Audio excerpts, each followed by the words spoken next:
मिलती है तो चले आए सेवा। बाकी अपने को किस प्रकार से सेवाएं करनी है वो अपन अपनी तरीके से अपनी विशेषता से करेंगे। अपने में जो विशेषता है अपन विशेषता से सेवा करेंगे। ओम शांति।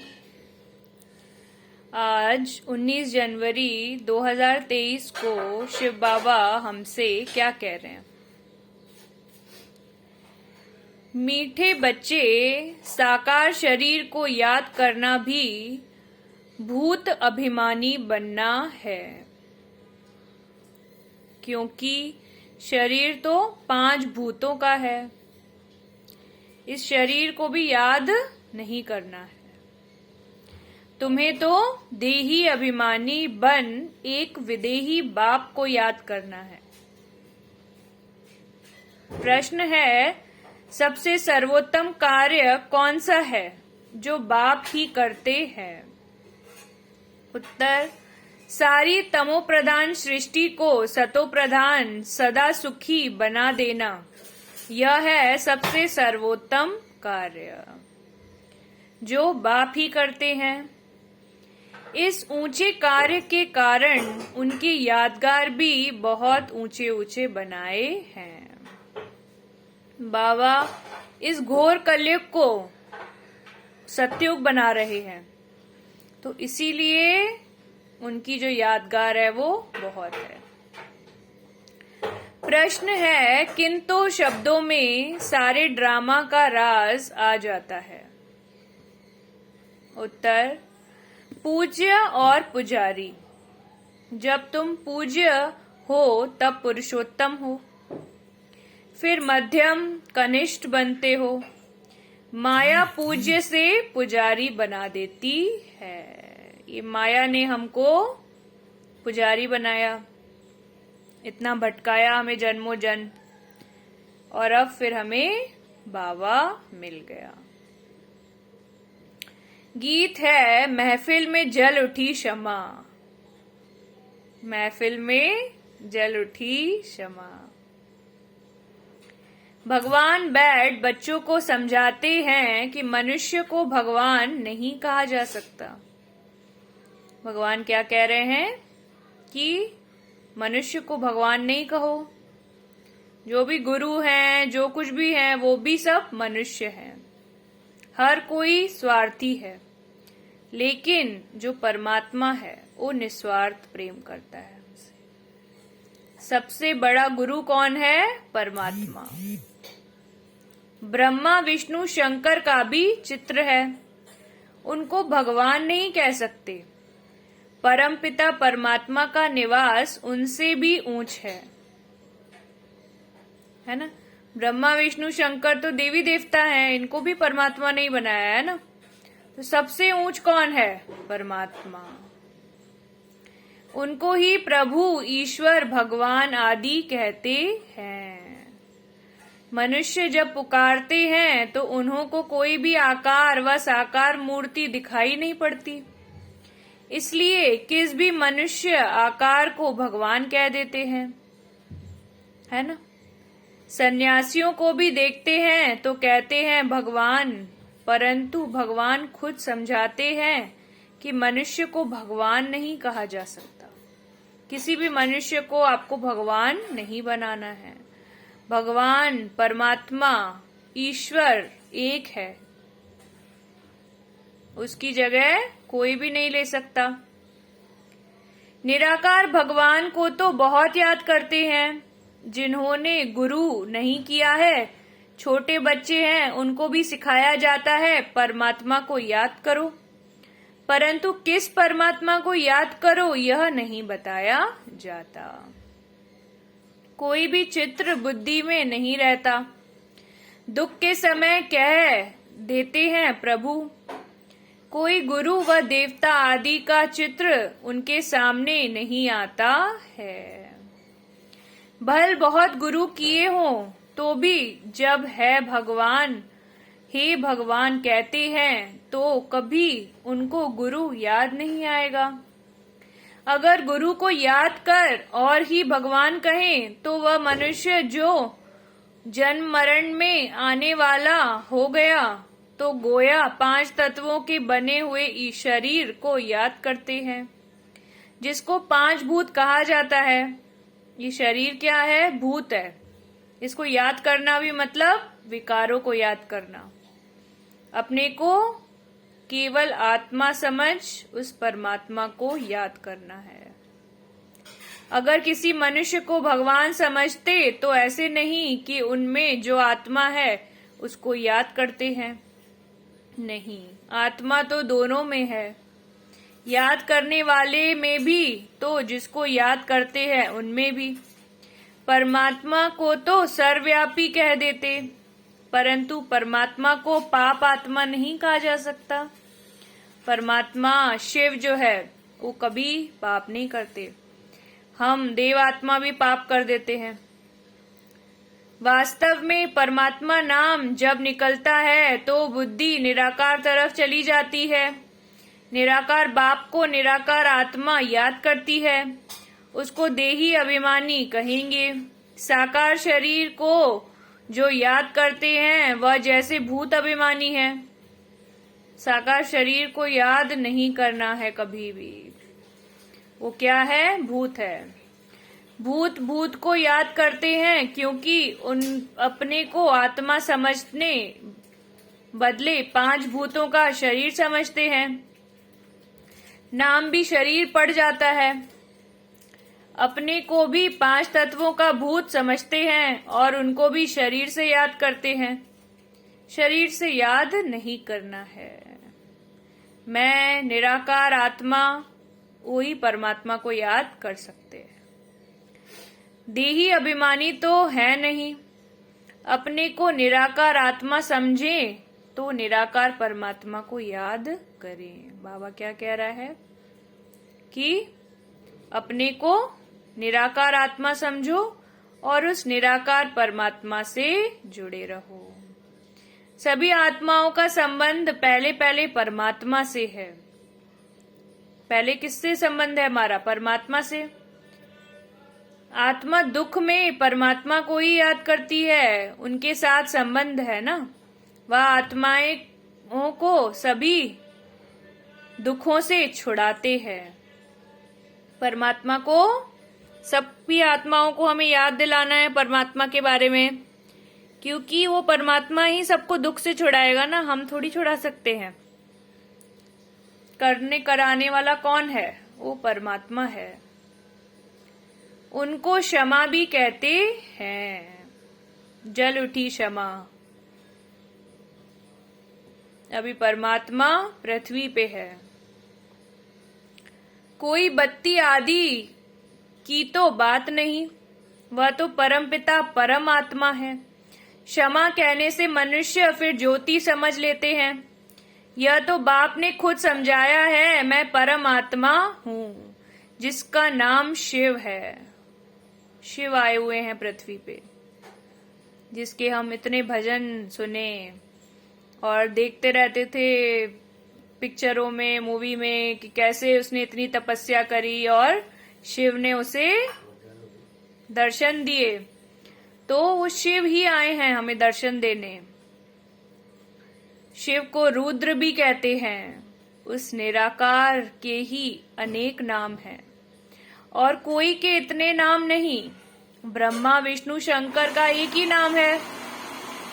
जो भी देहधारी है उन्हों का एक ही नाम है।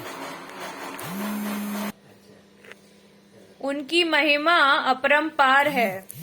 मनुष्य का एक नाम फिक्स है। अब तुम मर्जीवा बने हो तो तुम्हारे पर दूसरा नाम रख दिया है, जिससे पुराना सब भूल जाए। तुम परमपिता परमात्मा के आगे जीते जी मरते हो। तो यह है मर्जीवा जन। यह कौन बन गया आपका? मर्जीवा जन। तो जरूर माता पिता पास जन्म लिया जाता है। यह गुह बातें बाप बैठ तुमको समझाते हैं। दुनिया तो शिव को जानती नहीं, ब्रह्मा विष्णु शंकर को जानती है। ब्रह्मा का दिन ब्रह्मा की रात भी कहते हैं। यह भी सिर्फ सुना है ब्रह्मा द्वारा स्थापना, परंतु कैसे यह नहीं जानते। अब क्रिएटर तो जरूर नया धर्म नई दुनिया रचेगा ना। परमात्मा आए हैं पृथ्वी पे तो वो तो स्वर्ग बनाएंगे ही। कोई मनुष्य ये काम नहीं कर सकता, ये परमात्मा का ही काम है और परमात्मा के कार्य को कोई रोक भी नहीं सकता। ब्रह्मा द्वारा ब्राह्मण कुल ही रचेगा।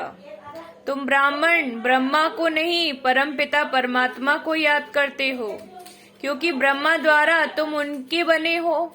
बाहर वाले देह अभिमानी ब्राह्मण ऐसे अपने को ब्रह्मा के बच्चे शिव के पोत्रे नहीं कहेंगे।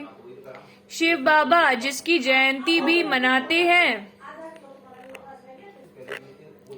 और सभी एक्टर्स का अपना अपना पार्ट है।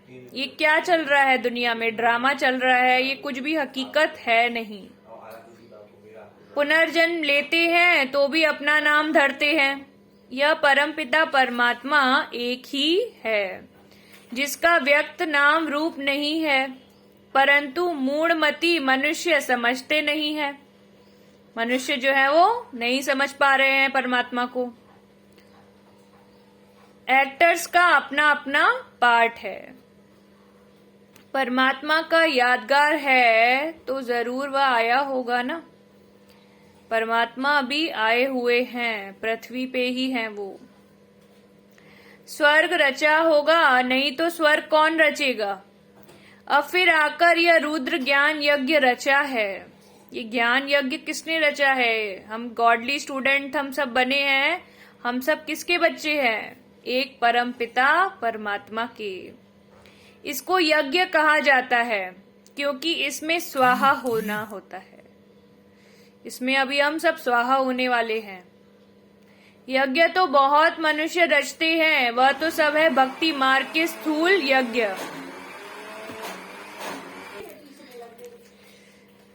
वह तो सब है भक्ति मार्ग के स्थूल यज्ञ। यह परमपिता परमात्मा स्वयं आकर यज्ञ रचते हैं, बच्चों को पढ़ाते हैं। यह हमें ये पढ़ाई कौन पढ़ा रहा है, परमपिता परमात्मा, इस सृष्टि का रचयिता। यज्ञ जब रचते हैं तो उसमें भी ब्राह्मण लोग शास्त्र कथाएं आदि सुनाते हैं। जो ब्राह्मण लोग हैं वो शास्त्र पढ़ते हैं, लेकिन शास्त्र तो इंसानों के लिखे हुए हैं, लेकिन ये मुरली खुद परमात्मा की है। एक एक शब्द इसका, एक एक लाइन सत्य है, इसको कोई भी बदल नहीं सकता। यह मटेरियल यज्ञ भी भक्ति मार्ग का है। यह भी ड्रामा में था, है ना। यह है ही भगवान आकर मिले, क्योंकि वही भक्ति का फल देने वाला है। उनको ज्ञान सूर्य कहा जाता है। वो ज्ञान का, शांति का, प्रेम का, खुशी का, क्षमा का और भी अनंत शक्तियों का सूर्य है। वो सबसे गुणवान। ज्ञान चंद्रमा, ज्ञान सूर्य और ज्ञान लकी सितारे। अच्छा, ज्ञान सूर्य तो है बाप, फिर माता चाहिए ज्ञान चंद्रमा। तो जिस तन में प्रवेश किया है वह हो गई ज्ञान चंद्रमा माता, और बाकी सब हैं बच्चे लकी सितारे। इस हिसाब से जगदम्बा भी लकी स्टार हो गई, है ना। जगदम्बा जो है मम्मा राधा रानी, वो लकी स्टार हो गई क्योंकि बच्चे ठहरे ना। हम सब कौन हैं, परमात्मा के बच्चे। बाबा हमें कितना प्रेम करते हैं। स्टार्स में कोई सबसे तीखा भी होते हैं, वैसे यहाँ भी नंबरवार हैं। वह है स्थूल आकाश के सूर्य, चांद और सितारे, और यह है ज्ञान की बात। जैसे वह पानी की नदियां और यह है ज्ञान की नदियां, जो ज्ञान से निकली है। हम कहाँ से निकले हैं, परमात्मा, ज्ञान की नदियां हैं हम। हम तो एक छोटी सी नदी है, लेकिन वो कौन है? सागर है वो। अब शिव जयंती मनाते हैं, जरूर वह सारे सृष्टि का बाप आते हैं। आकर जरूर स्वर्ग रचते होंगे। बाप आते ही हैं आदि सनातन, देवी देवता धर्म की स्थापना करने। परमात्मा किस लिए आए हैं? भारत को स्वर्ग बनाने वापस। हम तो सोचते थे कि ये भारत को क्या हो गया है, भारत कहाँ सोने की चिड़िया था और अब कहाँ पहुंच गया है। ये माया ने हमें गिरा दिया। तो ये भी ड्रामा में था, है ना? इसलिए अब ज्यादा सोचना नहीं है। जो प्रायलोप हो गया है, गवर्नमेंट भी कोई धर्म को नहीं मानती है, कहते हैं हमारा कोई धर्म नहीं। यह ठीक कहते हैं। बाप भी कहते हैं भारत का आदि सनातन देवी देवता धर्म प्रायलोप है। धर्म में ताकत रहती है। भारतवासी अपने दैवी धर्म में थे, बहुत सुखी थे। वर्ल्ड ऑलमाइटी अथॉरिटी राज्य था, पुरुषोत्तम राज्य करते थे। श्री लक्ष्मी नारायण को ही पुरुषोत्तम कहा जाता है। जो ब्रह्मा बाबा मम्मा है वो कौन है? राधे कृष्ण। वो ही सबसे पुरुषोत्तम है। नंबरवार ऊंच नीच तो होते हैं। सर्वोत्तम पुरुष, उत्तम पुरुष, मध्यम, कनिष्ठ पुरुष तो होते ही हैं। पहले पहले सभी से सर्वोत्तम पुरुष जो बनते हैं वही फिर मध्यम कनिष्ठ बनते हैं। तो लक्ष्मी नारायण है पुरुषोत्तम, सभी पुरुषों में उत्तम। फिर नीचे उतरते हैं तो देवता से क्षत्रिय, क्षत्रिय से फिर वैश्य, शूद्र, कनिष्ठ बनते हैं। सीताराम को भी पुरुषोत्तम नहीं कहेंगे।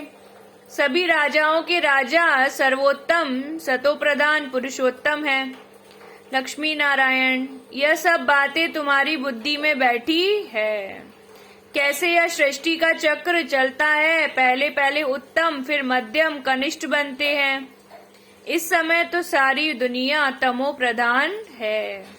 यह बाप समझाते हैं, जिसकी अब जयंती मनाएंगे। तुम बता सकते हो कि आज से 5000 वर्ष पहले परमपिता परमात्मा शिव पधारे थे। परमात्मा हमसे कितने हजार वर्ष बाद मिला है? 5000 वर्ष बाद मिले हैं। तो अब हमें किसी और को क्यों याद करना है? अब हम केवल परमात्मा के साथ रहें। नहीं तो शिव जयंती क्यों मनाते? परमपिता परमात्मा जरूर बच्चों के लिए सौगात ले आएंगे और जरूर सर्वोत्तम कार्य करेंगे। सारी तमोप्रधान सृष्टि को सतोप्रधान सदा सुखी बनाते हैं। जितना ऊंच है उतना ऊंच यादगार भी था। जिस मंदिर को लूट कर ले गए, मनुष्य चढ़ाई करते ही हैं धन के लिए। फॉरेन से भी आए धन के लिए। उस समय भी धन बहुत था, परंतु माया रावण ने भारत को कौड़ी तुल्य बना दिया है। बाप आकर हीरे तुल्य बनाते हैं। ऐसे शिव बाबा को कोई भी नहीं जानते हैं, कह देते सर्वव्यापी। यह कहना भी भूल है। नैया पार करने वाला सद्गुरु एक है, डुबोने वाले अनेक हैं।